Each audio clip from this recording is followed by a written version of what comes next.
Hello friends, welcome to my channel Mishmi blogs. আশা করি আমার এক্সপ্রেশনটা দেখে তোমরা বুঝে গেছো যে আমি কী রান্না করেছি। হ্যাঁ, ঠিক ধরেছো, আমি আজ রান্না করতে চলেছি শুটকির ঝাল। আর তার জন্য কি করতে হবে, প্রথমে আমি একটা বোল নিয়ে নিয়েছি, যেটার মধ্যে একটু জল নিয়ে নিয়েছি। আর জলটাকে একটু ঈষৎ উষ্ণ গরম জল করব, যেটা দিয়ে আমি মাছগুলোকে ভালো করে ধুয়ে নেব। এবার মাছগুলোকে আমি ছোটো ছোটো করে কেটে নিয়েছি, তারপরে যেই জলটা গরম করেছিলাম ওটা দিয়ে ভালো করে ধুয়ে নিলাম। দেখো, মাছের গায়ে যে আঁশগুলো ছিল সেগুলো সব আস্তে আস্তে বেরিয়ে যাচ্ছে। আর তারপর মশলা করতে হবে। মশলার জন্য নিয়ে নিয়েছি আদা, রসুন, পেঁয়াজ আর কয়েকটা লঙ্কা। এগুলোকে আমি ঝটপট করে বেটে নেব। আর এগুলোকে বেটে দেখো আমি একটা পেস্ট করে নিয়েছি, পেস্টটাকেও তুলে রেখেছি। আর ওদিকে অলরেডি বসিয়ে দিয়েছি উনুনে কড়াই।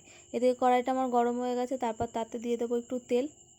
তেল দিয়ে তেলটাকে একটু ভালো করে নাড়াচাড়া করে ওর মধ্যে আমি ওই মাছটাকে দেবো। মাছটা দিয়ে মাছটা ভেজে নেবো ভালো করে। মাছটাকে ভালো করে ভেজে নিয়ে ওই তেলের মধ্যেই দিয়ে দেবো রসুন আর পেঁয়াজ।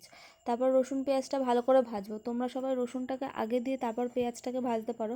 তারপর ওটা ভালো করে একটু ভাজা ভাজা হয়ে গেলে তার মধ্যে আমি দিয়ে দেবো আমার যে বেটে রাখা মশলাটা ছিল ওটা। আর তার সাথে দিয়ে দেবো একটু জিরের গুঁড়ো, আন্দাজ মতো হলুদ আর নুন।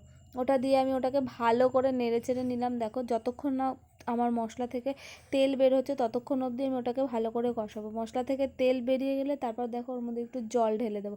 দিয়ে ওটাকে আবার একটু ভালো করে কষিয়ে নেবো। দিয়ে ওর মধ্যে মাছ দিয়ে দেবো। দিয়ে ওটাকেও আবার ভালো করে কষাবো।